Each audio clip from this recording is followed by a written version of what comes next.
Hello प्यारे बच्चों, इस वीडियो में हम पढ़ने वाले हैं एक नए ऑर्गेनल जो कि है न्यूक्लियस। तो यहाँ पे हम स्ट्रक्चर ऑफ न्यूक्लियस के बारे में डिस्कस करने वाले हैं। हमने इससे पहले फीचर ऑफ न्यूक्लियस और फंक्शन ऑफ न्यूक्लियस के बारे में ऑलरेडी डिस्कस कर लिया है, आप उस वीडियो को देख सकते हैं। अब हम पढ़ेंगे स्ट्रक्चर ऑफ न्यूक्लियस के बारे में। इससे बहुत इंपॉर्टेंट क्वेश्चन एग्जाम में आए हुए हैं और अभी भी आ सकते हैं, तो आपको वीडियो को एंड तक देखना है। सारे क्वेश्चन आपको समझ में आ जाएंगे, सारे कॉन्सेप्ट क्लियर हो जाएंगे। My name is Deepak Latar, I am going to explain all this in video. Now let's start the video. हमारा टॉपिक का डिस्कशन क्या है बेटा? Structure of nucleus. तो हम न्यूक्लियस की संरचना पढ़ने वाले हैं। न्यूक्लियस भी एक डबल मेम्ब्रेन बाउंड स्ट्रक्चर है बेटा। तो ये कैसा है? डबल मेम्ब्रेन बाउंड ऑर्गेनल है। तो अभी तक हमने और भी ऑर्गेनल पढ़े जिसमें डबल मेम्ब्रेन बाउंड थे, तो आप कमेंट करके बताओ कौन कौन से ऑर्गेनल डबल मेम्ब्रेन बाउंड होते हैं जो कि इसकी तरह।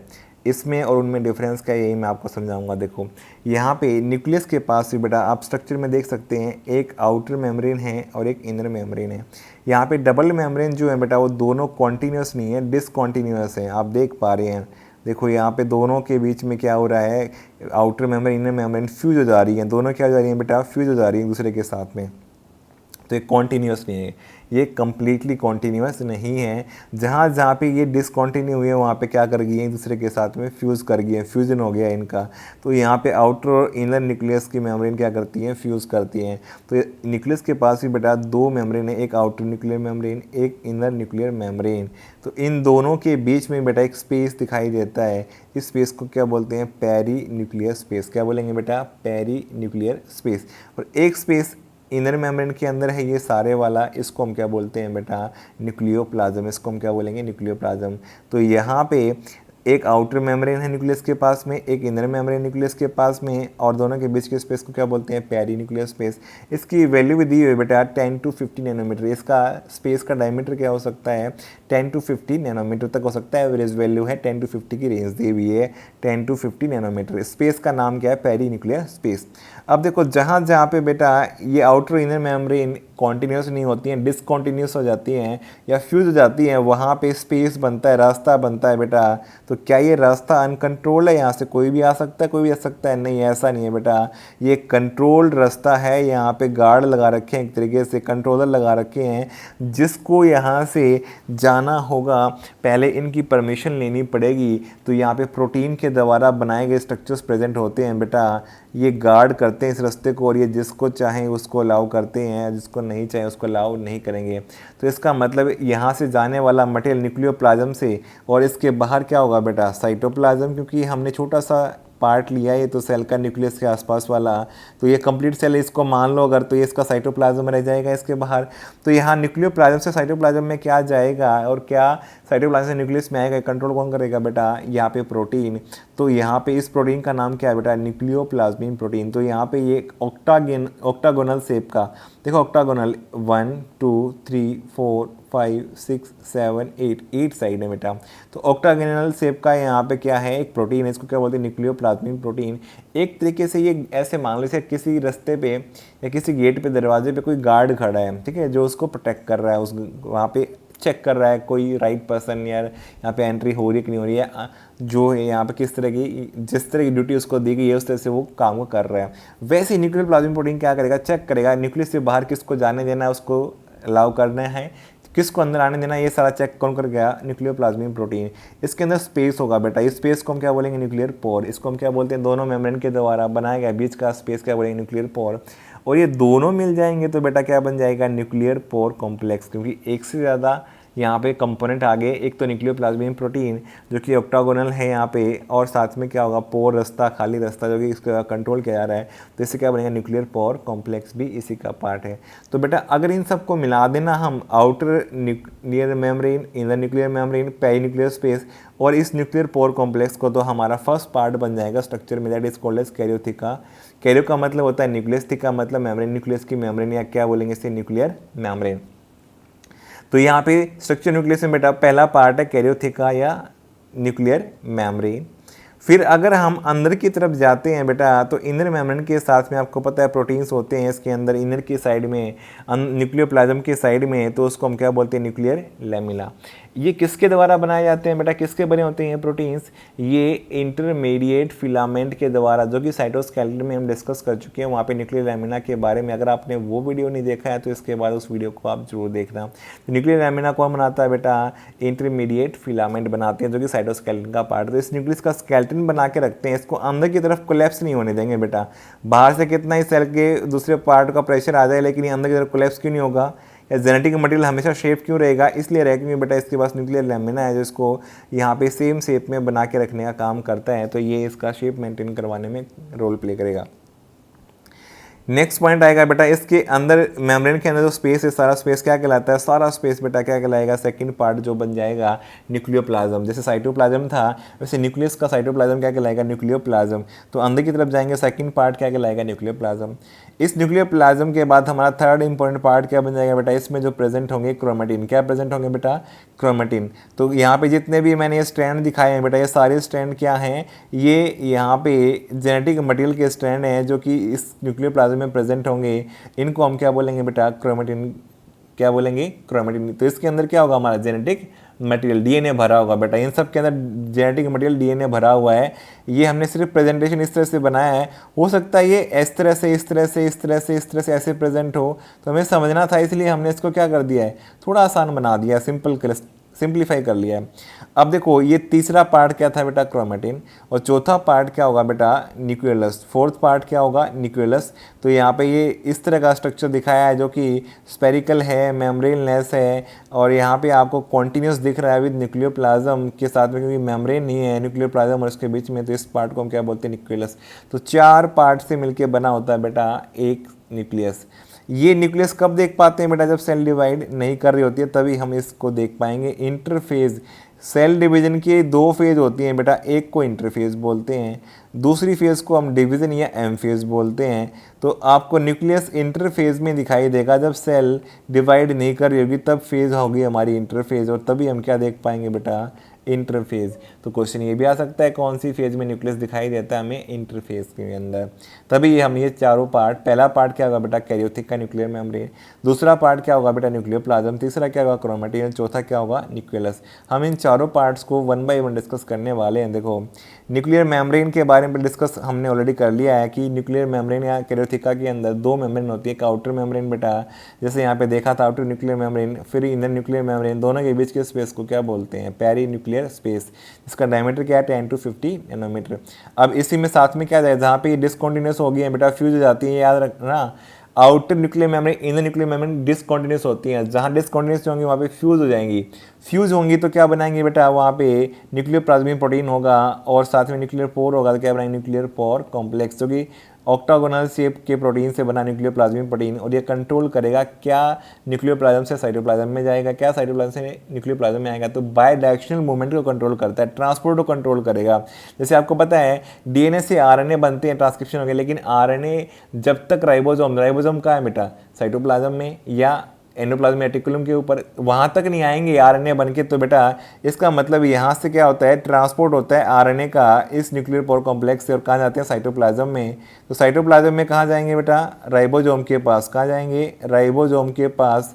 और राइबोसोम कौन से मिलेंगे बेटा, एटीएस। तो आरएनए यहाँ पे आएंगे इनके पास में, और फिर इससे आरएनए से प्रोटीन्स बनेंगे, और हो सकता है जो प्रोटीन्स बनेंगे बेटा वो प्रोटीन्स न्यूक्लियस के अंदर ट्रांसपोर्ट कर दिए जाएं।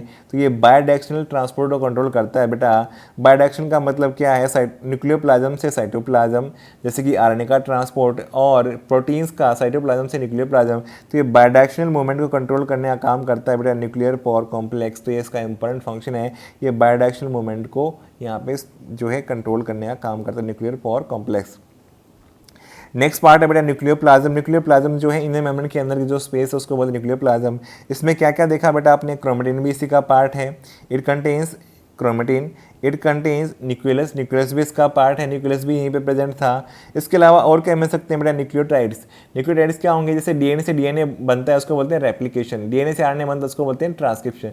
तो चाहे रेप्लिकेशन होना हो तो उसके न्यूक्लियोटाइड्स भी हो सकते हैं, या फिर ट्रांसक्रिप्शन होना है, डीएनए से आरएनए बनना, उसके न्यूक्लियोटाइड भी हो सकते हैं। तो यहाँ पे दोनों तरह के हो सकते हैं बेटा, ये दोनों प्रोसेस न्यूक्लियस के अंदर ही होती हैं, रेप्लिकेशन और ट्रांसक्रिप्शन, जिसके बारे में हम 12th क्लास में पढ़ेंगे इन दोनों प्रोसेस के बारे में डिटेल में।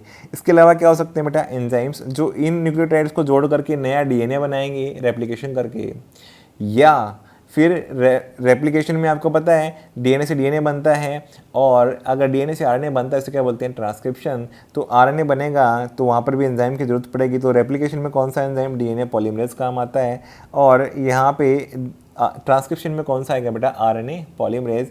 तो ये दोनों एंजाइम्स भी यहाँ पे देखने को मिले, क्योंकि ये उस प्रोसेस को कंट्रोल करने वाले एंजाइम्स हैं जो ये न्यूक्लियस के अंदर चलती हैं। तो ये भी न्यूक्लियर प्लाज्म में ही आपको होती दिखाई देंगी। और यहाँ पे सेकंड पार्ट हमारा न्यूक्लियर प्लाज्म कंप्लीट होता है। इसके बाद हम चलते हैं थर्ड पार्ट। थर्ड पार्ट क्या होगा बेटा, क्रोमेटिन। थर्ड पार्ट क्रोमेटिन है। क्रोमेटिन में क्या क्या होता है बेटा, एक तो हमारा जेनेटिक मटेरियल जो कि इसके अंदर प्रेजेंट है डीएनए, ये आएगा। हिस्टोन प्रोटीन जिसकी हेल्प से ये पैक किए जाते हैं, पैक्ड फॉर्म में रहते हैं, और यहाँ पे हिस्टोन प्रोटीन्स इनको पैक करवाने में रोल प्ले करते हैं छोटे से न्यूक्लियस के अंदर। इसके अलावा नॉन हिस्टोन प्रोटीन्स भी इसमें बाद में रोल प्ले करते हैं इसकी पैकेजिंग में, और साथ में डीएनए से आरएनए बन रहा होगा तो वो इसके आसपास दिखाई देगा, तो इसलिए राइबोन्यूक्लिक एसिड आरएनए भी वहाँ पे प्रेजेंट रहता है बेटा डीएनए के अलावा। अब देखते हैं डीएनए एक न्यूक्लिक एसिड है जो कि पॉलीमर किसका होता है बेटा, न्यूक्लियोटाइड्स का। तो डीएनए की लेंथ ज़्यादा होती है तो बहुत सारे न्यूक्लियोटाइड्स जुड़े होते हैं। तो यहाँ पे मैंने ब्रैकेट लगा कर एन लगा दिया, मतलब क्या है, इसका मतलब ये एन नंबर ऑफ न्यूक्लियोटाइड जितनी भी लेंथ होगी उससे बना होगा। एक न्यूक्लियोटाइड में क्या होता है बेटा, एक न्यूक्लियोटाइड में अगर देखोगे तो आप एक शुगर मिलती है, एक नाइट्रोजन बेस से जुड़ी होती है और एक फॉस्फेट से। तो यहाँ पे ये तीनों मिलकर के नाइट्रोजन बेस शुगर फॉस्फेट एक न्यूक्लियोटाइड बनाते हैं। तो यहाँ पे एन नंबर का मतलब यही है कि बेटा एन नंबर जो है यहाँ पे न्यूक्लियोटाइड्स हो सकते हैं डिपेंडिंग अपॉन लेंथ। तो यहाँ पे रिपीटिंग यूनिट जो है डीएनए क्या होगी बेटा, न्यूक्लियोटाइड्स होगी। न्यूक्लियोटाइड्स किससे बने, नाइट्रोजन बेस जो कि शुगर से जुड़े हुए हैं, और शुगर किससे जुड़ा हुआ, फॉस्फेट से। तो ये सारी बातें हम और डिटेल में डिस्कस करते हैं बेटा मॉलिक्यूलर बेसिस में, 12th में जब पढ़ते हैं तो डिटेल में सारा पढ़ते हैं न्यूक्लियोटाइड्स के बारे में। फिर आता है बेटा हिस्टोन प्रोटीन। हिस्टोन प्रोटीन कैसे हैं, बेसिक प्रोटीन्स हैं, बेसिक अमीनो एसिड से बने, इसलिए इसका नेचर क्या है, बेसिक। एसिडिक इसमें भी ग्रुप हो सकते हैं, एसिडिक अमीनो एसिड भी हो सकते हैं, लेकिन ज़्यादा कौन से बेटा, बेसिक अमीनो एसिड। तो इसलिए बेसिक अमीनो एसिड का एग्जांपल क्या है, जैसे कि लाइसिन और रेजिन इसमें ज़्यादा मिलते हैं हिस्टोन प्रोटीन में। तो इसलिए ओवरऑल का नेचर कैसा है बेटा, बेसिक अमीनो एसिड्स है। तो जैसे कि हिस्टोन के टाइप भी हो सकते हैं बेटा, यहाँ पे हिस्टोन के टाइप में पहला देखें H1, दूसरा है H2, तीसरा है H2B, फोर्थ है H3, और फिर क्या है H4। तो यहाँ पे H2 के दो हैं बेटा, ये A एंड B। और यहाँ पे अगर आप देखोगे ना तो दोनों के अंदर लाइसिन अर्जिनिन ज़्यादा है, लेकिन H1 हिस्टोन में किसका कंटेंट है, लाइसिन का ज़्यादा है, अर्जिनिन का इससे थोड़ा सा कम है। साथ में दूसरे अमीनो एसिड भी होंगे बेटा, मैं पहले बता रहा हूँ न्यूट्रल वाले भी हो सकते हैं एसिडिक, लेकिन ज़्यादा कौन से, बेसिक वाले। बेसिक वाले में कौन से ज़्यादा, इनके अंदर H1 के अंदर लाइसिन। H2A H2B में बेटा बेसिक वाले ज़्यादा होंगे, कौन सा होगा, लाइसिन ज़्यादा होगा, अर्जिनिन इसमें कम मिलेगा। फिर इसके बाद में H3 H4 में बेटा क्या होगा, लाइसिन कम होगा, बेसिक में अर्जिनिन ज़्यादा होगा। तो ये अर्जिनिन रिच के एग्जांपल हैं H3 और H4 हिस्टोन। ये पैकेजिंग में हेल्प करते हैं, ये हम पढ़ेंगे बेटा, न्यूक्लियोसोम मॉडल पढ़ेंगे हम, उसमें सारा डिस्कस करने वाले कैसे पैकेजिंग ऑफ डीएनए होती है। फिर उसके बाद जब पैकेजिंग होती रहेगी बेटा, हायर लेवल की पैकेजिंग हो जाएगी, उसे क्या बोलते हैं, स्कैफोल्ड्स। उन स्कैफोल्ड्स में कौन रोल प्ले कर सकता है बेटा, इसके अलावा दूसरे जो प्रोटीन्स होंगे उनको क्या बोलेंगे, नॉन हिस्टोन प्रोटीन्स। क्या बोलेंगे, non histone proteins. Non histone proteins histone के अलावा दूसरे प्रोटीन्स क्या कहलाएंगे, नॉन हिस्टोन, और वो फर्दर पैकेजिंग में रोल प्ले करेंगे। पहले हिस्टोन स्टार्ट करेगा पैकेजिंग, बाद में नॉन हिस्टोन का रोल आएगा बेटा। तो ये डिफरेंस है दूसरे प्रोटीन्स में जिनको हम नॉन हिस्टोन। हिस्टोन के अलावा कोई और प्रोटीन अगर पैकेजिंग में या स्कैफोल्ड बनाने में रोल प्ले करेगा तो उसे हम क्या बोलेंगे बेटा, that is called as non histone proteins. I hope आपको ये पॉइंट्स क्लियर हो गए होंगे। हमने 3 पॉइंट डिस्कस कर लिए हैं अभी तक। पहला हमारा स्ट्रक्चर का पार्ट है यहाँ पे न्यूक्लियर मेम्ब्रेन एक्रोथिका, दूसरा क्या रहा, न्यूक्लियर प्लाज्म, तीसरा क्या रहा, क्रोमेटिन। अब क्रोमेटिन में देखो यहाँ पे दिखाया भी हुआ है बेटा, अगर हमारा क्रोमेटिन है, इसको हमें बेसिक डाई यूज़ करनी है तो उसका नाम क्या है बेटा, एसिटोकार्बिन। क्या है बेटा, एसिटोकार्बिन। कौन सी डाई से स्टेन करते हैं, एसिटोकार्बिन, जो कि एक बेसिक डाई है, क्योंकि हमारा क्रोमेटिन जेनेटिक मटेरियल डीएनए कैसा है बेटा, एसिडिक नेचर का है, ये बेसिक को ट्रैक करेगा, इसलिए हम बेसिक नेचर की डाई एसिटोकार्बिन यूज़ करते हैं। अब देखो मैंने जैसे यहाँ पे ये दिखाया है, क्रोमेटिन का स्ट्रक्चर दिखा दिया आपको। इस क्रोमेटिन के स्ट्रक्चर को हम स्टेन करेंगे एसिटोकार्बिन के साथ, तो हो सकता है यहाँ पे स्टेन रिटेन होगा क्योंकि बेसिक नेचर का है, जबकि हमारा क्रोमेटिन कैसा है, एसिडिक नेचर का है, तो इसको बाइंड करेगा। अब इसमें 2 रीजन दिखाई दिए बेटा, एक जहाँ पे ज़्यादा स्टेन रिटेन हुआ, क्योंकि जब स्टेन लगाते हैं फिर वॉश करते हैं तो कहीं कहीं पे ज़्यादा स्टेन था, कहीं पे कम था बेटा। तो यहाँ पे 2 तरह के रीजन दिखाई दिए, जहाँ पे स्टेन ज़्यादा था तो डीएनए ज़्यादा मिला, जहाँ स्टेन कम था बेटा वहाँ डीएनए कम मिला। देखो यहाँ पे समझने के लिए मैंने कैसे, देखो थियोरेटिकली हम समझते हैं, इस एरिया का हमने यहाँ पे रीजन ले लिया, सेम एरिया का रीजन यहाँ पे ले लिया जहाँ पे डिस्टेंस कम है क्रोमेटिन्स की आपस में। तो दोनों में डिफरेंस क्या है बेटा, जहाँ पे इस वाले एरिया में देखें तो डीएनए कम है तो हिस्टोन कम रहा होगा, तो यहाँ पे ये लाइटली स्टेन्ड हुआ, क्यों हुआ, क्योंकि डीएनए कम था और हिस्टोन भी कम होगा यहाँ पे। और जैसे इस एरिया में देखेंगे बेटा तो डीएनए ज़्यादा है और हिस्टोन ज़्यादा है, क्योंकि डार्कली स्टेन्ड रहा है, इसका मतलब क्या, डीएनए ज़्यादा था तभी बेसिक डाई ज़्यादा बाइंड की और हिस्टोन भी इसलिए ज़्यादा ज़रूरत पड़ेगी। तो यहाँ दोनों एरिया में देख सकते हैं बेटा, एक एरिया में जो है लाइटली स्टेन हुआ, दूसरे में डार्कली स्टेन। तो डार्कली स्टेन में डीएनए ज़्यादा था बेटा और लाइटली स्टेन में डीएनए कम था। तो इसका मतलब यहाँ पैकेजिंग कैसी थी, लूजली पैक्ड था, यहाँ पे टाइटली पैक्ड का मतलब बेटा पास में डीएनए की डिस्टेंस क्या है, कम है, ज़्यादा कॉम्पैक्टली अरेंज्ड हैं, तो इसलिए यहाँ पे जो है लूजली पैकेज्ड है, जबकि ये वाला रीजन टाइटली पैकेड है। तो इन दोनों में से क्या होगा बेटा, किसके ऊपर ट्रांसक्रिप्शन करना आसान होगा, जो लूजली पैक्ड है बेटा, ट्रांसक्रिप्शनली मोर एक्टिव है, इससे आरएनए जल्दी जल्दी बन सकता है, फास्ट रेट पे बन सकता है, इजीली बन सकता है, क्योंकि स्पेस होगा बेटा, यहाँ पे एंजाइम को काम करना होगा ना तो उसको स्पेस मिलेगा आराम से। यहाँ पे क्या होगा बेटा, यहाँ पे स्पेस नहीं मिलेगा, बहुत मुश्किल होगा एंजाइम को यहाँ काम करना।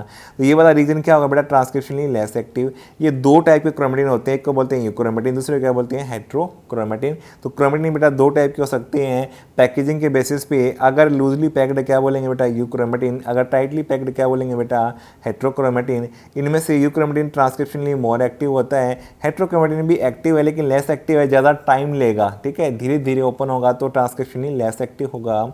यहाँ पे लाइटली स्टेन कौन सा होता है बेटा, यूक्रोमेटिन, डार्कली स्टेन कौन सा होता है, हेट्रोक्रोमेटिन। किस में डीएनए का अमाउंट ज़्यादा या कम है, यूक्रोमेटिन में डीएनए क्या होगा बेटा, एरिया के हिसाब से कम होगा, स्टोन भी क्या होगा, कम दिखाई देगा। इसके अलावा जो यहाँ पे हेट्रोक्रोमेटिन है उसमें डीएनए भी ज़्यादा है और स्टोन भी ज़्यादा होगा। तो ये सारे कैरेक्टरिस्टिक हम क्रोमेटिन के बेसिस पे दो टाइप का क्रोमेटिन देख सकते हैं, एक यूक्रोमेटिन और एक हेट्रोक्रोमेटिन। स्ट्रक्चरली भी और फंक्शनली बता दिया कि ट्रांसक्रिप्शनली किसका ट्रांसक्रिप्शन फास्ट होता है, किसका स्लो होता है। नाउ नेक्स्ट पॉइंट आता है, फोर्थ पॉइंट, जो कि हमारे स्ट्रक्चर में क्या आता है बेटा, न्यूक्लियोलस। न्यूक्लियोलस क्या है, इसके बारे में डिस्कस करने वाले हैं। देखो न्यूक्लियोलस के फीचर में देखें तो मेम्ब्रेनलेस, ये मेम्ब्रेन बाउंड नहीं है, जैसे आपने देखा था इससे पहले राइबोसोम भी मेम्ब्रेनलेस ऑर्गेनल है, इसके अलावा सेंट्रियोल भी मेम्ब्रेनलेस है। और कौन है मेम्ब्रेनलेस बेटा, न्यूक्लियोलस। न्यूक्लियोलस एक ऑर्गेनल नहीं है, ये क्या है बेटा, ये एक न्यूक्लियस के न्यूक्लियर प्लाज्मा में मिलने वाला रीजन है। न्यूक्लियस कैसा है बेटा, मेम्ब्रेनलेस है, remain continuous with the nuclear plasm के साथ में, तो कॉन्टिन्यूस होगी, मेम्ब्रेन नहीं है।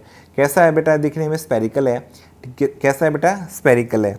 और ये 5 पेयर ऑफ क्रोमोसोम में मिलता है बेटा, ये कहाँ मिलता है न्यूक्लियस, 5 पेयर ऑफ क्रोमोसोम। ये हम पढ़ेंगे, जब क्रोमोसोम पढ़ेंगे तो स्ट्रक्चर पढ़ेंगे वहाँ पे इस क्रोमोसोम का, उसमें हम डिस्कस करेंगे फिर से न्यूक्लियस के बारे में, वो 5 पेयर ऑफ क्रोमोसोम कौन से होते हैं। अब हम देखो समझते हैं न्यूक्लियस काम क्या करता है। मैंने क्या किया है बेटा, मैंने मान लो ये पूरी सेल थी वैसे ही बनाया है, सेल के अंदर हमने न्यूक्लियस को देख रहे हैं, ये वाला न्यूक्लियस की आउटर इनर मेम्ब्रेन है, फिर इनर मेम्ब्रेन के अंदर के स्पेस को हमने क्या किया, इसी को जूम करते चले गए, जहाँ पे क्या प्रेजेंट था बेटा न्यूक्लियस, उसी को जूम किया है। तो ये ग्रीन ग्रीन क्या है, इसकी आउटर बाउंड्री दिखा रहा है, एक तरीके से आउटर मोस्ट एरिया दिखा रहा है इसका। इसके बीच वाला एरिया किसके ऊपर प्रेजेंट था बेटा, ये क्रोमेटिन के ऊपर प्रेजेंट था, क्रोमेटिन के ऊपर ये क्रोमेटिन दिखाया बेटा मैंने, ये क्या दिखाया स्टैंड मैंने, क्रोमेटिन। अब देखो यहाँ पे क्या कर रहा है, ये इससे आरएनए बना रहा है। आपको पता है न्यूक्लियस के अंदर ट्रांसक्रिप्शन होता है, ट्रांसक्रिप्शन होने से आरएनए बनता है। ये आरएनए बन के ट्रांसपोर्ट होकर कहाँ जाएगा, न्यूक्लियर प्रोकॉम्प्लेक्स से साइटोप्लाज्म में, साइटोप्लाज्म में किसके पास जाएगा, मैसेंजर आरएनए राइबोसोम के पास। राइबोसोम क्या करेगा बेटा, इससे प्रोटीन बनाएगा, प्रोटीन इस तरह से यहाँ पे मॉडिफाई होकर वापस से ट्रांसपोर्ट कर दिया जाएगा back to nucleoplasm, cytoplasm से वापस कहाँ होगा, न्यूक्लियर प्लाज्म। जब इसका ट्रांसपोर्ट होगा तो बेटा क्या करेगा, ये यहाँ पे जो इसने इसके द्वारा राइबोसोमल आरएनए बनाया था, ये भी तो डीएनए से ही बनता है, राइबोसोमल आरएनए भी ट्रांसक्रिप्शन होने से मैसेंजर आरएनए बन सकता है और राइबोसोमल आरएनए भी। ये क्या करेगा, राइबोसोमल आरएनए बना चुका होगा, ये इसके साथ में बेटा यहाँ पे राइबोसोमल आरएनए प्रोटीन्स एक दूसरे के साथ यहाँ पे पैक कर दिए जाएंगे, तो इसकी राइबोसोम की एक स्मॉल से यूनिट बन जाएगी, इसको क्या बोलते हैं 40S।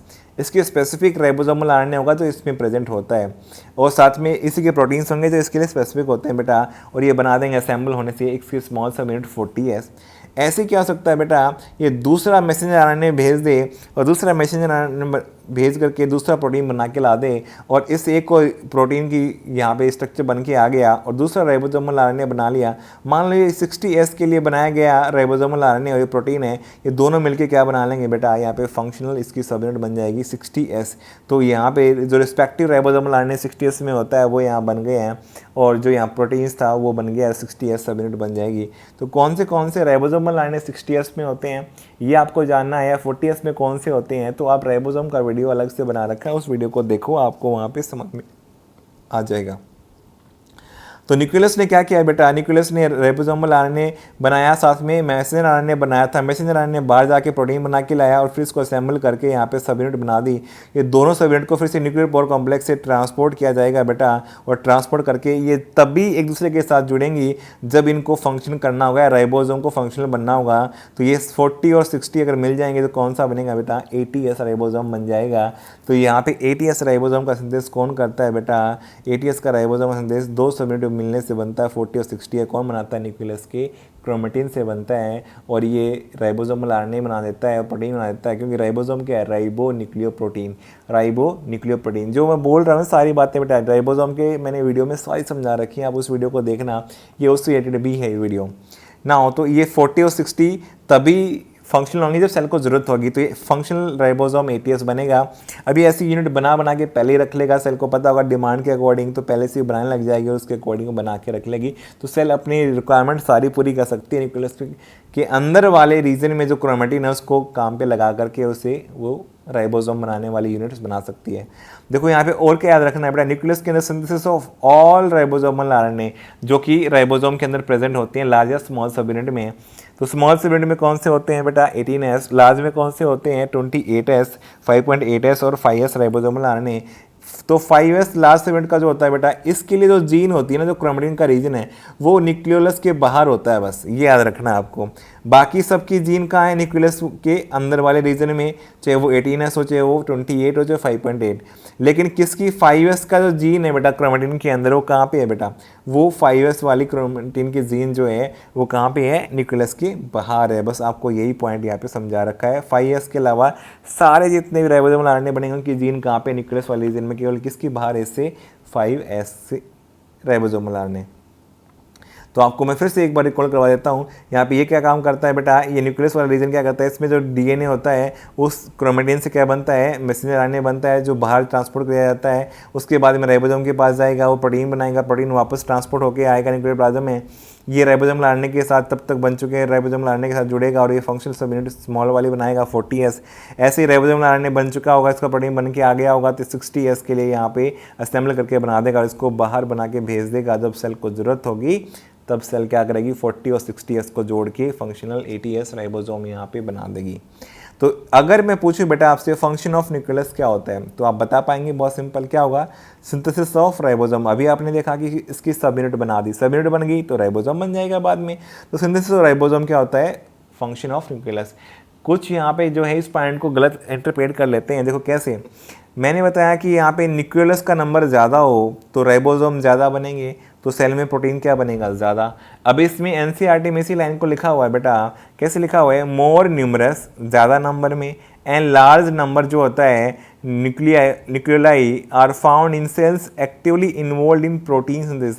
कुछ लोगों को लगता है, कुछ ऐसे इसको इंटरप्रेट करते हैं कि न्यूक्लियस का फंक्शन क्या है, सिंथेसिस ऑफ प्रोटीन। नहीं, क्या फंक्शन है बेटा, सिंथेसिस ऑफ राइबोसोम। क्या है बेटा, सिंथेसिस ऑफ राइबोसोम। तो न्यूक्लियस ज़्यादा हो किसी सेल में तो वो ज़्यादा राइबोसोम बनाएगी, सब यूनिट बनाएगी तो ज़्यादा राइबोसोम बनेंगे, ज़्यादा राइबोसोम बनेंगे तो क्या बनेंगे, ज़्यादा प्रोटीन्स। तो इसका मतलब किसी सेल में ज़्यादा प्रोटीन्स बन रहे हैं तो हम ये कह सकते हैं उस सेल्स के न्यूक्लियस या न्यूक्लियोलाई ज़्यादा एक्टिव हैं या नंबर में ज़्यादा काम कर रहे हैं। तो ये हम कह सकते हैं, क्योंकि ज़्यादा प्रोटीन तभी बनेंगे जब ज़्यादा राइबोसोम काम करेंगे, ज़्यादा राइबोसोम होंगे सेल के अंदर। और ज़्यादा राइबोसोम कब बनेंगे, जब न्यूक्लियस ज़्यादा होंगे या न्यूक्लियस ज़्यादा काम करेंगे। तो ये हम जो है बता सकते हैं बेटा, यही मैंने समझाया। ये देखो इंक्रीज़ का साइन मैंने यूज़ किया, न्यूक्लियस का नंबर ज़्यादा, ये अपवर्ड साइन मैंने यूज़ करता है इंक्रीज़ के लिए।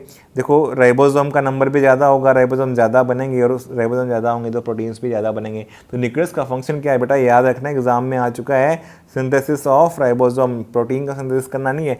राइबोसोम का फंक्शन जो है वो है प्रोटीन का सिंथेसिस करना है, जबकि न्यूक्लियस का फंक्शन क्या है बेटा, सिंथेसिस ऑफ राइबोसोम बनाएगा, राइबोसोम प्रोटीन बना सकता है। तो इसे न्यूक्लियस का काम क्या, सिर्फ राइबोसोम को बना देना, यही इसका मेन काम है। तो बेटा इससे इंपॉर्टेंट क्वेश्चन आ चुके हैं एग्जाम में और ये बहुत इंपॉर्टेंट पॉइंट। आई होप आपको ये सारे पॉइंट समझ में आ गए होंगे। हमने चारों पार्ट डिस्कस कर लिए हैं बेटा। पहला पार्ट हमारा न्यूक्लियर मेम्ब्रेन था कैरियोटिक का, दूसरा पार्ट था न्यूक्लियर प्लाज्म, तीसरा पार्ट था हमारा क्रोमेटिन और चौथा पार्ट क्या है, न्यूक्लियस के बारे में डिस्कस किया हमने, स्ट्रक्चर ऑफ न्यूक्लियस के बारे में सारी बातें हमने डिस्कस की हैं और एग्जाम में सारी बातें आ सकती हैं। जैसे क्रोमेटिन भी देख लिए बेटा हमने, दो टाइप कर सकते हैं, यूक्रोमेटिन, हेट्रोक्रोमेटिन। जब हम स्टेन करेंगे उसके बेसिस पे एक लाइटली स्टेन होगा तो उसे बोलेंगे यूक्रोमेटिन, एक डार्कली स्टेन होगा उसे क्या बोलेंगे, हेट्रोक्रोमेटिन।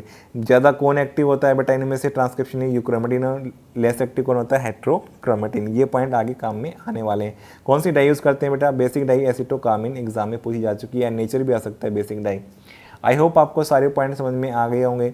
अगर वीडियो आपको अच्छा लगा तो वीडियो को लाइक करो, कमेंट करो, चैनल पे नहीं हो तो बेटा चैनल को सब्सक्राइब करो, अपने फ्रेंड्स के साथ शेयर करो। Thank you for watching the video.